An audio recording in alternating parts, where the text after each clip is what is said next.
Hey, recruiting enthusiasts, I'm Priyanka, and welcome to Tech Recruiting Unfiltered podcast, a podcast for gaining all the insider knowledge about the top recruiters in the tech industry. Great recruiters are not great because of their techniques, they're great because of their passion. Rightly said, and this stands absolutely true for our next guest, Ashish Mahajan, who's the global head talent partner at MoEngage Inc. Having been involved in this industry for over 2 decades, Ashish has gained a comprehensive understanding and brings a wealth of knowledge and tips to the table.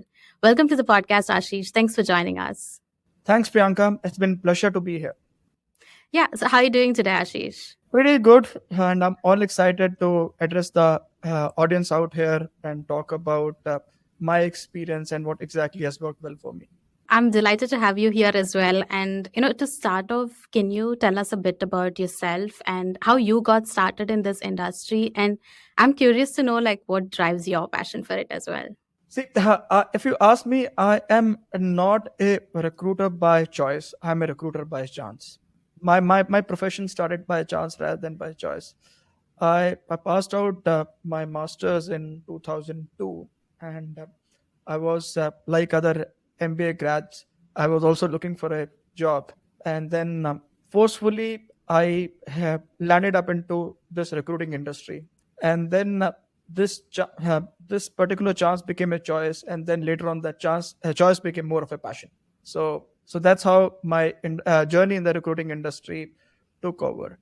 And I joined at a time when there were no job boards, there were no social recruiting, and it was it was a different ball game because in my initial days I used to be sitting outside large SI's office on a weekend and distribute my business cards, and by Okay, Monday morning my inbox used to be flooded with the resumes.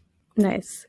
So that's how I started my recruiting, and then slowly and steadily, this passion, this thing typically became more of passion, and I started doing a lot of research and try to understand what I can definitely learn in recruiting itself. So it's really a very exciting journey, and I'm always thrilled to be a recruiter. Yeah, I think you've had a very interesting journey, and I'm very eager to learn more about it as well. And so, I want to start off with talking to you about, the whole assessment process. It's a talent shortage market, and choosing the right candidate really matters. And I think one of the key components to getting that right is to ask the right questions in an interview. But I think even the best laid interview plans can go awry, when there are multiple people involved. So, in fact, like 62% of the HR executives, I think they believe that their company's hiring managers are very inconsistent about like how they interview the candidates. And I think even 80% of the hiring managers, they could not identify the glaring flaws in a series of, attitudinal interview questions. So I'm curious to know like how you approach the whole question strategy and what are some key things you prioritize and what are some areas you've often seen companies overlooking as well? See, I think it's a great question if you ask me. See, I think over the years, the lesson with what exactly I've learned in the recruiting industry is before you go ahead and interview any particular candidate, you really need to be prepared for the interview. Because if you typically go ahead without preparation, things will not fall in your place. Even till now, if I've been asked to interview a candidate, I will spend at least 15-20 minutes to go through the resume in detail, and I look at his projects, understand what sort of work he has done, and I will also look at his social media profile, maybe a LinkedIn profile or a Twitter profile or other areas or other profile which he currently is available on internet to get more information about the candidate before I start up. And I think it is important for each and every recruiter to typically follow this particular practice, because I think asking a lot of questions doesn't matter. What matters is what sort of questions you're asking, and are these questions typically right. Yeah. And I think what is more important is you need to ask questions based on candidates required job competencies, and not just based on what exactly he is going to interpret or answer correctly. See, whatever position you want to typically fulfill, right, you really need to have a guideline, and you really need to look at from a larger perspective. What is that value which a candidate is going to bring on the table? What is this role all about, right? If you were in that particular role, if I was in that particular role, what sort of questions typically the hiring manager would be asking me. And if you ask some sort of a right questions, what happens is that the interview becomes more of a discussion, and then it gives you a platform where you can get to know more and more about the candidates, because that is where is more important. And candidate will typically like to answer those questions, and that typically brings or generates more interest level of the candidate, because if you typically do not ask the right questions to the candidates, you may not be able to generate the interest, and in the end the exercise which you are typically doing with the candidate, it may not be futile, and he may not be that keenly interested in the role which you are planning to offer him up. So for me, it is important. So my focus has been more in terms of, while I've been interviewing candidate, my focus has been more in terms of focusing on SAR means the questions are to be typically situation based questions. They should be action oriented questions, and they should typically focus on the result of action, because that is the philosophy, or that is the focus which I typically bring in while I do any interviews with the candidate. I think this typically helps the recruiter to find out the right goal of the candidate. It will help the recruiter to understand what is the value with this candidate typically is gonna bring on the table. I could typically highlight some of the questions which typically I've been asking in the interview.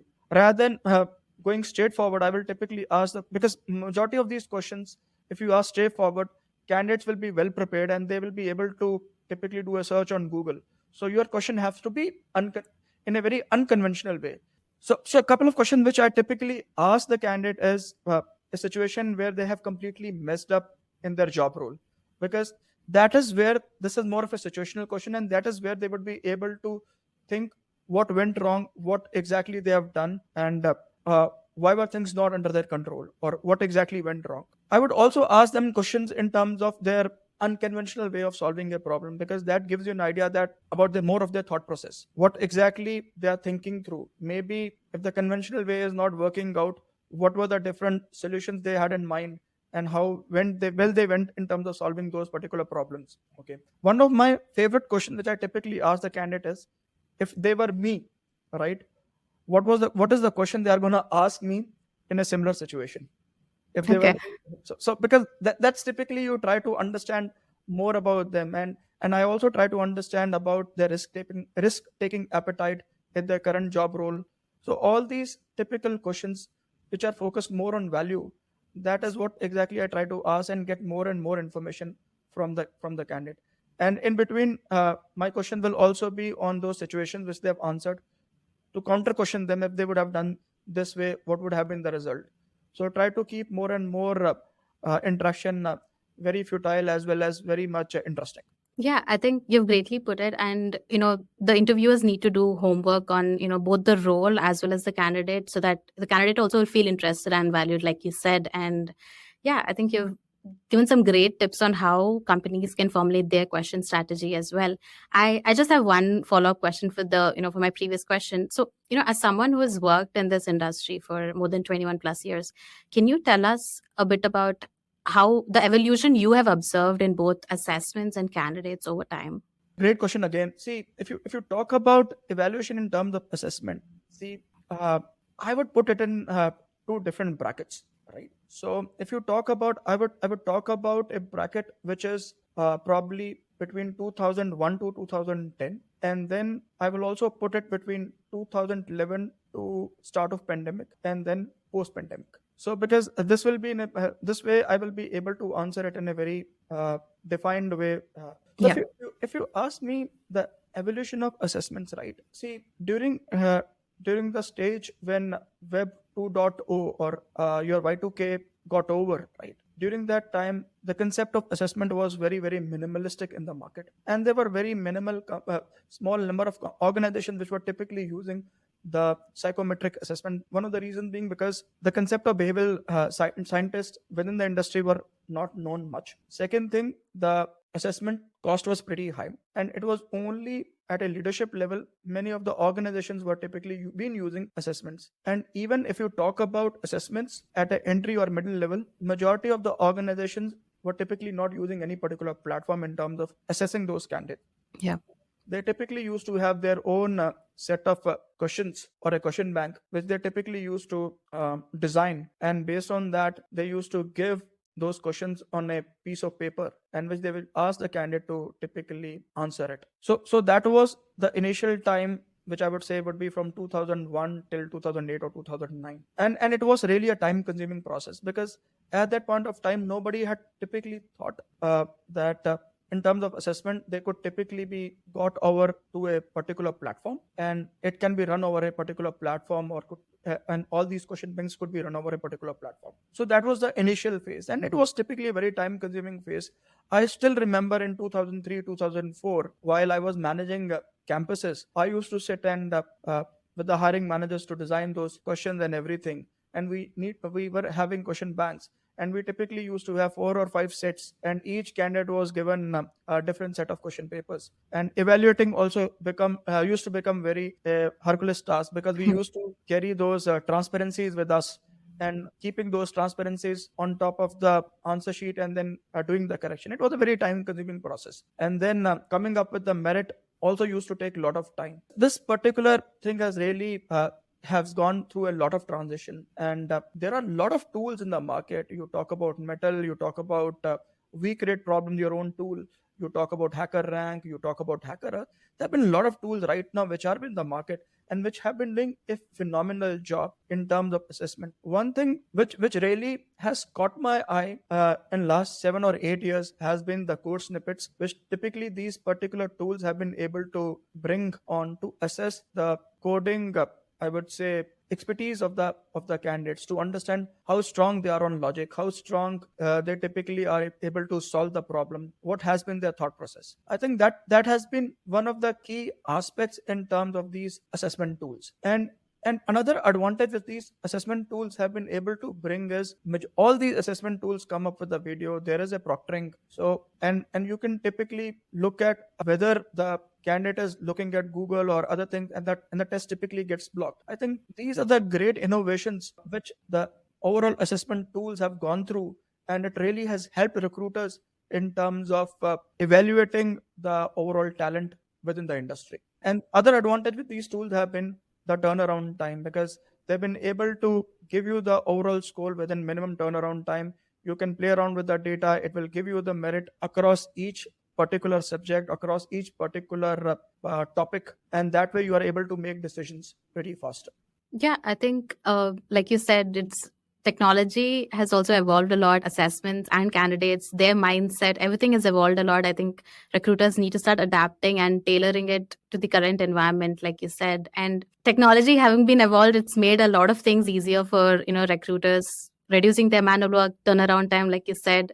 So yeah, I think it's really great. And so I want to talk to you about assessing both the hard skills and the soft skills. See, it's really important now more than ever to assess both, the relevant skills to hire a better candidate, even the soft skills as important as the hard skills. And so according to like a study by LinkedIn, I think 89% of the bad hires often lack the basic soft skills, and identifying such skills has usually been a huge challenge to recruiters. So hence the need for a revamped assessment process that emphasizes such soft skills along the hard skills is really important. So I want to know how you go about assessing a candidate's soft skills. And so from your experience, what kind of assessments have worked best for you?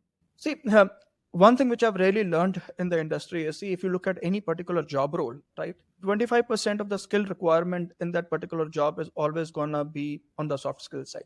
Yeah. 75% is gonna be on the technology or on the technical side. But if you look at any role, 25% demand is always in that any particular job role is going to be in the softer side. And if you ask me, fortunately or unfortunately, recruiters, what I've seen majorly in the industry, they typically try to ignore, or they try to do not do justice in terms of evaluating the soft skills. That's what exactly has my experience. And even if you look at the overall time a recruiter will spend on a resume is not going to be more than 8 to 10 seconds, right? Yeah. Or even less than that.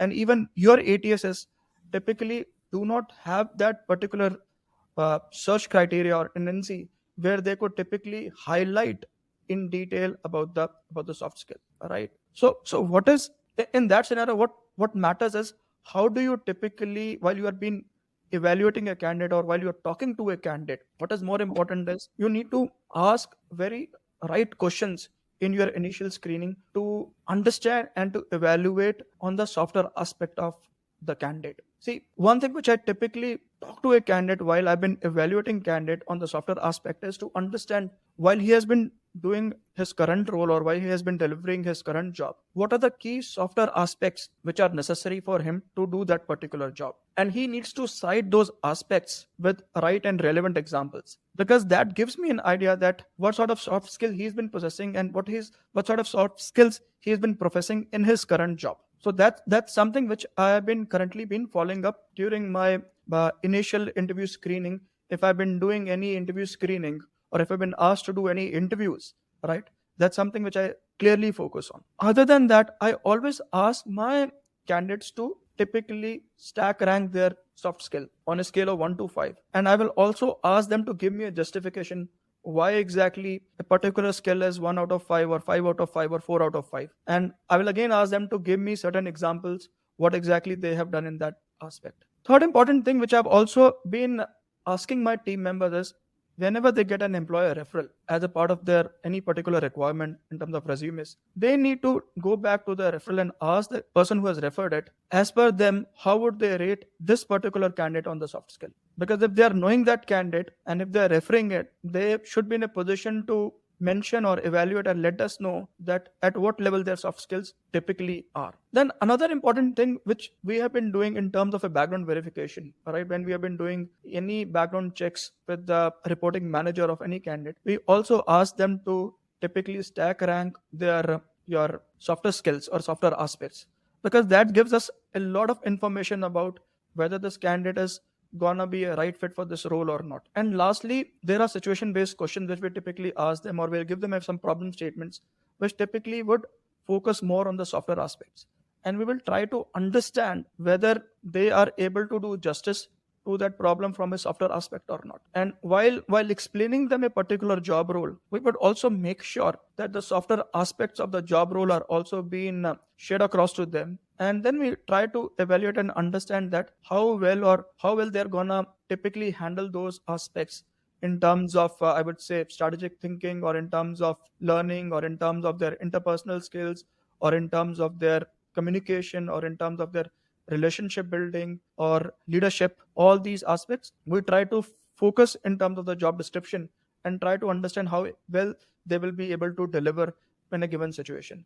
And that's how we are trying to typically assess the candidates software aspects. Apart from this, yes, there are different online tools or online assessments which are there. In fact, while we try to figure out the communication of a candidate, there are different communication online tests which are available, which typically we ask the candidates to go through it.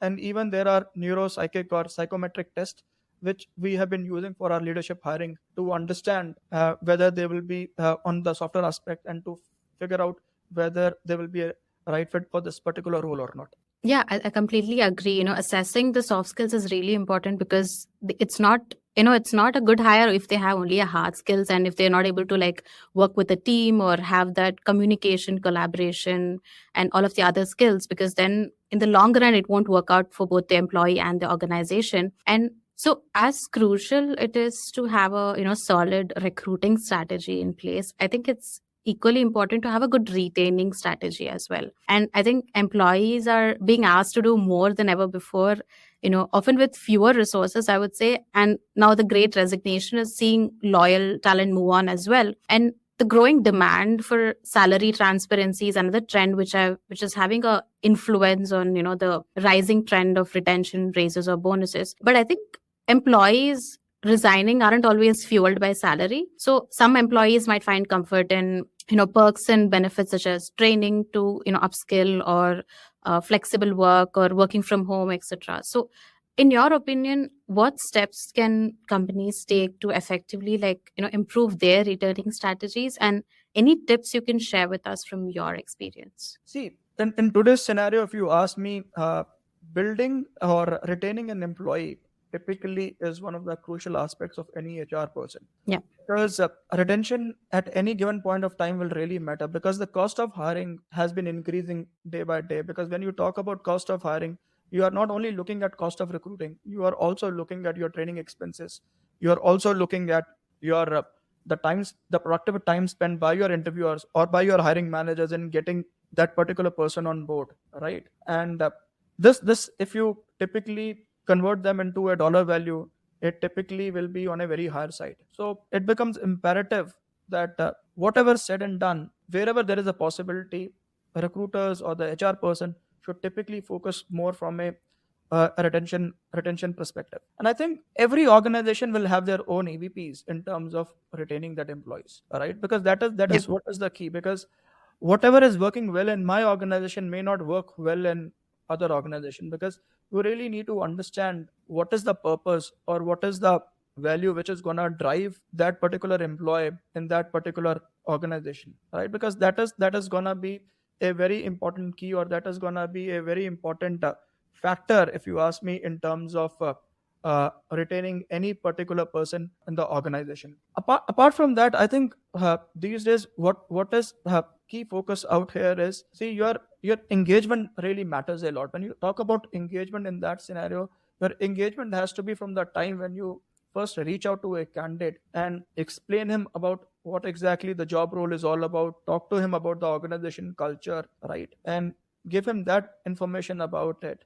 And be transparent with the candidate as much as possible. And once you, during the onboarding also, it is also important that you provide him all the information, whatever training is required, you give him that right set of training. So building that engagement culture, or the employee engagement culture is the most important part in terms of employee retention, I think, in today's scenario. Second thing, I think what is more important is not from a compensation perspective. What is more important is going to be from a reward perspective. And reward definitely cannot be your every time, cannot be your incentivized reward. Even a shout out, I think, will really make a matter well for any particular employee. When he True. gets shout out in front of 50 or 100 people, he feels, yes, he has been recognized. And I think most important part in terms of retention is recruiting your right employees. So when I say right employees, how well they are able to reciprocate to your EVPs. So if your employee value proposition is more in terms of focusing employee centricity or freedom to execute, right? Are you typically been following that up, or are you typically been professing it up? And are you also making sure that your employees also follow that? Because that is also gonna be a key in terms of your employee engagement. I think the because as an organization, this typically has to start at your leadership level. Because if your leaders are typically been professing this, and if you are able to create that culture within your organization, and if you are able to bring those values, I don't think so there are gonna be any challenges, right? And another important perspective in terms of retention, I think, is typically what sort of avenues which you are going to provide in terms of professional development. How strong is your IGP process? How strong is your succession planning process? How strong is your career planning aspects? So are you providing some sort of a mentorship, or a mentoring, or a coaching to your current employees? Are you showing them the way and path in terms of their career development? Because in today's scenario, what exactly a person will typically look at as a career growth. I think that is a key mantra to a success, because that's what exactly they'll be looking at, whether I've been valued in that organization, or whether if I have to move from one level to another level, right? What sort of career counseling I can get from the organization, right? What is the feedback mechanism? How frequently I'll be getting that feedback? If I'm going wrong somewhere, whether there will be someone to let me know I'm going wrong, so that I can typically work on the right path. I think these are the key areas which typically, as an organization, we have been following up in terms of our retention program. Here, I would like to highlight one of the key initiatives which our LNOD took in the last month, which was a career week within MoEngage. Okay. And the idea was typically to provide a complete individual development platform, or a plan, or a program to the employees who are really interested in that. So we organized a lot of mentoring sessions, coaching sessions, and let them know, understand where exactly they want to move, what exactly they want to do. So this could typically help them in terms of working on the right career move, what exactly their overall career plans are. And I think that was a great initiative, which overall, from an organization perspective, everybody liked it. And then another thing which we have been continuously been focusing is more on the buddy program. The moment a candidate is being hired or onboarded, we make sure that there is a buddy which is aligned or assigned to him, so that at the initial first 1.5 months, whatever challenges that person has, the buddy is there to work with him closely in terms of his asset allocation, in terms of his transition, in terms of his whatever tools he or she requires, in terms of his induction. Each and every software aspect is being taken through this buddy channel. Yeah, absolutely. And your MoEngage is doing great with having such initiatives wherein they're focusing a lot about how they can make their talent or the employees feel valued, as well as how they can retain them. And you know and it's very important that the companies figure out what works for them, and make a really good EVP which showcases and their culture, and being transparent as well, like you said, and building that whole engagement culture. So yeah, I think it's really great. And Yeah, I like to add a couple of more things out here. See, even what we have also been focusing is also the employee wellness. yeah. Post, during the COVID era and post-COVID era, that has become one of our major focus areas, because for us, we do not want employees to typically get burnout on their job. Hmm. For us, their emotional as well as their mental and physical well-being is one of the key areas which we really want to focus on, because if they do not get burnout on their jobs, right, they will be able to contribute to a larger extent, and the productivity will definitely get increased. So these are typical areas which we have also been focusing on.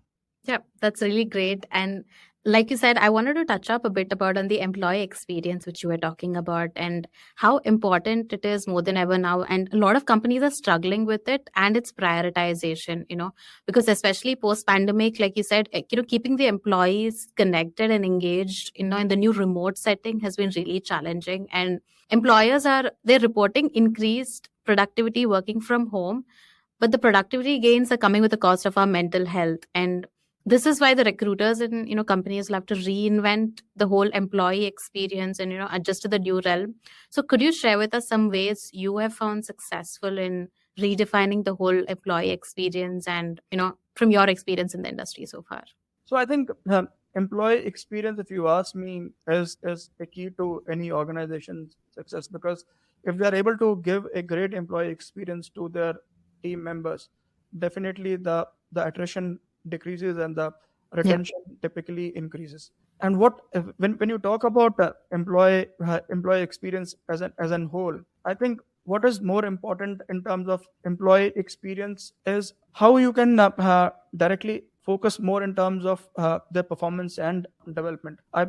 Because if you're able to do justice in terms of their performance and development, employees typically will be engaged more in terms of the organization. See, what we have typically done is we typically have build up or develop a complete employee experience strategy. And when I talk about our employee experience strategy, what we have done is that we have designed this strategy on three focus areas. One is typically aligning your employee experience with your organization's EVP.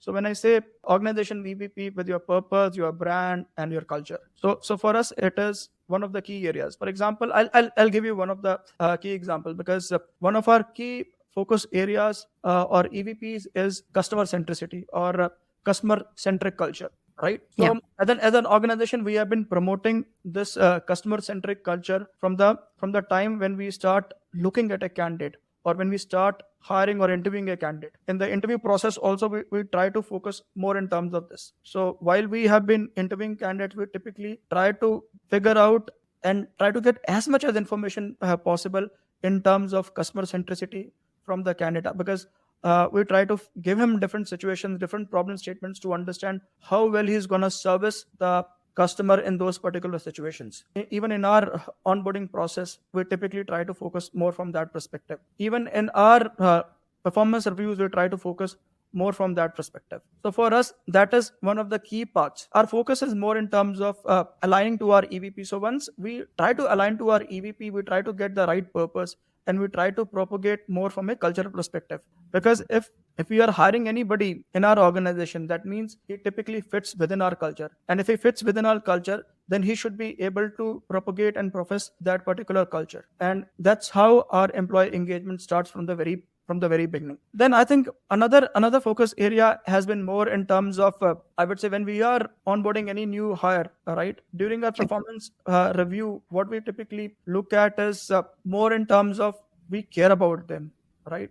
We try to show as much as empathy in terms of this, because humility is also one of our key areas. Even during our appraisal processes, during our interview processes, or during our interview processes, that is another area where we have been typically focusing more on this. And another important focus area in terms of our employee engagement has been more of ownership and accountability, the freedom to execute. I think that Right. is one of the key areas which our typical employees look at, whether I'm getting freedom to execute things or whether there is a micromanagement, Hmm. right? Because today people will have a lot of ideas, right? But you need to shape those ideas into reality. Yeah. And you have to do that. You really need to give your employees that ownership, that accountability, or that freedom, and which at MoEngage we typically profess, as well as it is our daily culture, that if you have ideas, go ahead and execute. Let's do that.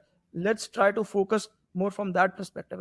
And that really has worked well for us in terms of our employee engagement. Other than that, there are other key factors. What we also look at is the core needs of our employee, because I think one of our core needs typically is more in terms of employee well-being, and that's what exactly we have been doing. Other than that, other areas what we have been doing in terms of employee engagement has been people who have been in the system from long time.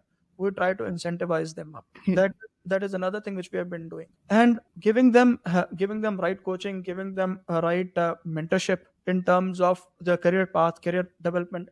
These are certain things which we have been typically been doing in terms of this. Other than that, what we've also been doing is we have been doing focusing on a lot of events, internal events, whether they are hackathons, whether they typically are events on certain other initiatives, which could typically be I would talk about in terms of your reunion or bringing in fresh idea, or also focusing more in terms of some certain contest within the organization through which we are able to engage employees. Then other focus areas which we have been doing is that we've also been taking a lot of feedback from the employees, what we should do better to make the place more employer friendly. Even during exit interviews, that feedback is being collected, and then we typically try to implement whatever is possible to implement within that ecosystem. Yeah, I think amazing, because you've given a really detailed way on how folks can improve their employee experience, whole strategy, and especially post pandemic as well, how they can engage with the folks more. And I really liked all the focus areas on which MoEngage is putting all their time and efforts in. And yeah, and I think I want to talk to you about how we can tailor the recruitment to the younger generations, because as you know, like millennials are already the largest workforce, and Gen Z is slowly catching up and joining their slightly older peers as well. And it's inevitable that the youth will soon become the principal generation in the world of work. So recruiters will have to tailor their campaigns and strategies according to both the generations now. So, what are your thoughts on this? And according to you, like what kind of tweaks should be made to the recruitment campaigns and strategies to keep up and stay on top of the game? See, if you look at currently from a recruiting perspective, right? So currently, as you rightly pointed out, we have Gen Z, we have millennials, we have Gen Zs, and apart from that, we have baby boomers also, right? Mhm. So in that scenario, what is more important is how do you typically try to understand each and every different generation? Because Yeah. if you are not able to understand yeah, all these different generations, right, it is gonna be very very difficult, because these are typically diverse workforce. Because if you talk about baby boomers or Generation X or millennials or Gen Z, so everyone typically has a different mindset and a different perspective. And when you typically try to when you have to reach out to them, your communication has to be typically tailor made. Because you cannot go ahead and reach out to a baby boomer on an Instagram, or you typically cannot reach out to a baby boomer on a YouTube, right? So you really need to understand that at which particular platform these guys typically spend more time on. What is their background? What is they are looking at, right? And what sort of a typical mindset and thought process these guys have? And how do you typically try to attract, on which particular platform you really need to attract them up, right? And what is that they're looking for? Because if you're talking about baby boomers who typically will be in their mid 40s or in their early 50s, right? For them, what is going to be more important is going to be health, their mental well-being, their overall physical well-being, because they are entering into that particular area of their life cycle where that becomes a major focus area. So how do you typically focus by bringing in a deal breaker and talk about all these aspects during your recruiting process, right? Because Yep. it becomes more important. Second important thing for these guys is gonna be more from a stability or from a security perspective, right? Yep. How stable your organization is, right? And how well you have been able to typically do in the recessionary times or during the pandemic times or the post pandemic times, probably also looking from a longevity perspective. So all these things are going to be very very much important. And then what sort of advertising platforms you need to utilize, because many of these people will typically be using mobile or desktop. But even in mobile or desktop as a platform, are you going to use LinkedIn, or are you going to typically use an online job portal or stuff like that to reach out to these particular talent? Because that is going to be the key, and that's how you are going to attract. And then you also need to understand that what exactly they look in a job, apart from these incentives, what else they look in a job, right? So accordingly your communication has to be there. So similarly, if you talk about millennials, right, and even I'm the part of that particular group, right, because our 75% of working population by 2025 is gonna be in this particular group, because somebody who has been in their late 70s to mid of 90s are gonna be the part of this particular group. So you really again need to understand what is gonna drive them, right? Yep. Because these are the people who are among us the great innovators, and they think very smartly, right? Yep. And how do you try to engage a meaningful conversation or meaningful contribution to them, right? So for them, what is going to be more important is going to be their professional development, right? Yep. Because these are the guys who are typically in their end of 20s or in 30s or in early 40s. So for them, what is going to be, and most of these guys will have at least I would say close to around 10 years of experience or a little bit more.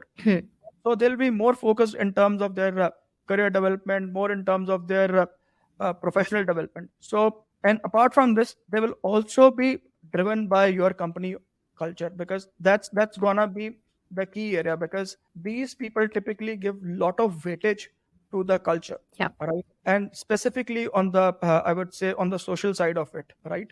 So that is also gonna be important. Then you also need to talk about values as well as benefits as an organization, which you really need to provide, whether it is going to be a remote working, whether it is going to be a flexi working, right? Or whether they are going to be gym memberships, or whether they are going to be free lunches, right? And most important thing is what is the difference they can make in their career with this particular job, to provide them opportunity. So it is typically, how do you provide them opportunities to make a difference? Because that's what exactly is gonna be the key focus in terms of when you are communicating with them, because their thought process again is typically very very different from the baby boomers in that respect, because these guys are very ambitious guys. These guys are one who typically communicate in a very personalized way or in a very professional way. So for them, it is, for us it is very very important to create that culture, to bring that value and let them know that this is what exactly as an organization we are willing to give them in a particular job role, because that communication has to be very very much important. For example, if you have a particular job, right, how well you are gonna communicate to them with probably your job statement, your job summary is gonna should be like that, where they typically can relate themselves to a day-to-day work. Because Yep. if you're able to focus on those areas, I think you will be able to do justice in that scenario. And then if you talk about Generation Z, which are typically your digital natives, or which are typically always connected to the devices, right? So for them, what is more important again is that how do you communicate with them, because majority of these people typically will spend a lot of time on your Snapchats or on your Instagram or on YouTube or on gaming sites, right? Yep. So typically, how do you? So which are the mediums or platform where you really need to communicate with these guys, right? Then, and these typical guys are the ones who typically get bored pretty soon, right? So how do you typically keep that sense of motivation or keep that sense of drive always on a high? So while you interact with them, you really need to communicate in such a way that they feel, yes, this role is something where they can really add a lot of value to the society, because that is what exactly is important to them, because these people typically look at what is their contribution to the society. Yep. So that is what is important, right? Then you should typically emphasize on the, I would say, is on the flexibility, because these people typically look at more of a flexibility in terms of role, because they are not the people who would typically be sitting 9 to 5 or 9 to 6 in an office environment. They would typically be preferring the role where they can typically sit in a shared workspace, or they can typically sit at home or at different places and could typically work accordingly, right? Yep. Then apart from that, for these guys, what is more important is the career should be very incentivizing or rewarding. When I say incentivizing or rewarding it, I'm not talking about the salary part out here. Probably they always want the sense of recognition of their work, because Hmm. that is very very much important. So whenever you make a communication to them in terms of this, so that sense of recognition, that sense of shout outs are very very much important. What sort of reward policy you have, what sort of different rewards you typically have, how frequently a person can earn that reward. Then so these are gonna be important aspects in terms of this. Then other focus area is gonna be, are you a equal opportunity employer? What sort of diversity focus you have, right? What sort of policy on diversity and inclusion do you have? Do you also hire people from the LGBTQ community or not, right? So Yep. this is also gonna be important perspectives to this. Other than that, they would also emphasize on the level of support given on the role, because whether you would have typically buddy or some sort of a support from the manager, what sort of trainings will be provided, right? What sort of a digital experience will be given to me from the very beginning, right? What sort of culture is there a micromanagement, or whether I will be given a free hand? So I think these are the important aspects while we reach out to the audience, right, in the industry to recruit. We typically try to design our communication in such a way that we're able to lucrate them for a particular role. Yeah, I think it's a really fantastic answer. You've given a very detailed approach to how they can tailor, the recruitment to the younger generations. And I think the first step to success, just like you said, is to understand how each generation works, what is their mindset, and, tailor your communication as well as the strategy to it. And yeah, like you said, I think culture and transparency has become a deal breaker for all the candidates now, and it's become a must, and it's no longer a very less important goal. And yeah, I think before we wrap up our conversation, I wanted to ask you, Ashish. So your experience in the industry goes back to more than 2 decades. So can you tell us a bit about how the industry has changed over time? To from when you had started out to Fast Track to today, and can you share with us any lessons you have learned that have helped you gain like new perspectives as well as like changed your recruiting approach? I think for me, every day has been a key learning, Yeah. because when you typically are in a recruiting business, or when you are into recruiting, you end up meeting a lot of candidates on a daily basis. So when you interview them up, you try to learn from them, right? Because I've been recruiting from last 2 decades, and I've recruited baby boomers, I've recruited millennials, I've recruited Gen Z, and each of these candidates have a different perspective. And then you try learning from each and every person's thought process, their thinking, and try to imbibe all the good things. So if you ask me, recruiting since last 2 decades have changed by leaps and bounds. Yep. Because the time when I started recruiting, right, it was a scenario where we didn't had the concept of job boards, and even if it was very expensive, and companies typically do not wanted to invest on job boards. As discussed earlier, recruiting career used to start only on weekends, because whenever I used to go for a weekend drive, sit outside the premises of Infosys or Wipro or HCL or Accenture, and used to talk to the candidate, circulate my visiting card. That was one thing. Second thing which I started doing, people right now are talking about social media hiring. Hmm. But in fact, if you ask me, social media hiring existed at that point of time. Okay.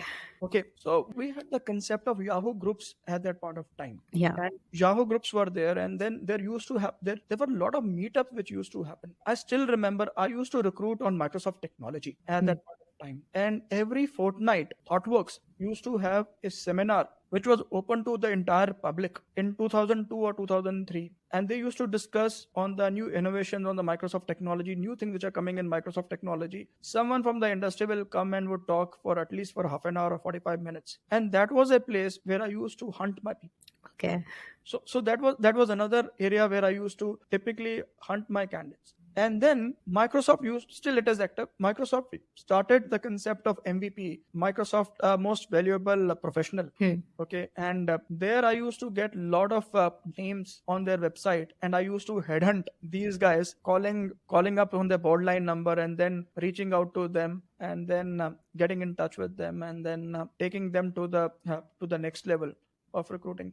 So it was, if you ask me, it was a very interesting and a very, I would say, the scientific approach that even that point of time which was existing. But given the fact that every change is a law of nature, and even recruiting has changed, and it has changed because of and it has changed for a good, because I think with all these new tools and new technologies coming in, it has really made the life of recruiter easy in one way, but still there are a lot of challenges which recruiter typically has to go through. It's not that easy, because Yeah. until and unless you have that particular mindset, and you do not do your homework properly, it's still gonna be a bigger challenge for a recruiter to recruit the right set of candidates. Because from a time where there were no job boards, it moved to a web 2.0 where there were job boards. From job boards, it went to a situation where there were ATSs. From ATS, it typically went to social media hiring or a social media recruiting. Then from there, recruiting has moved into your online assessment tools. From there, it has moved to artificial intelligence, right? So now with artificial intelligence, you are able to typically do a lot of forecasting, a lot of predictive analysis. And with that, it typically helps to you to typically start working backwards, because you will do a lot of analysis on service line wise hiring, or your product line wise hiring, or your vertical line wise hiring, and understand these are the people which I need to look at. What has been my overall success rate in last 2 years or last 3 years? All right, it will look at the data and it will give you a complete funnel.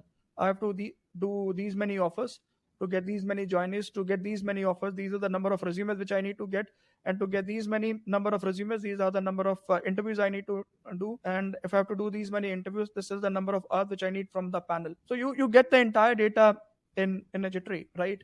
And then you start working towards it, and to make sure that each and everything is set up in a very planned or in a phased manner. So I think it has been a great way forward for recruiting, and which has really helped recruiter in a larger perspective. Yeah, I think it's really amazing. And one thing which I really liked and enjoyed when you walked me through the journey is how much fun you've had over time, and back then how it was and how it's now, and how I can literally see how your passion has grown over time. And yeah, it's really nice to talk to people who are really passionate about their industry and about what they do. And yeah, that brings us to the end of our conversation, Ashish, and I had a wonderful time chatting with you, and I really loved the insights and tips you've shared with us today. So thanks again for taking the time to do this. It's been an honor and it's been a privilege talking to you. And I would really thank the We Create Problems team for giving me this opportunity to talk to you and share my insights and share my experience. Thank you and all the best.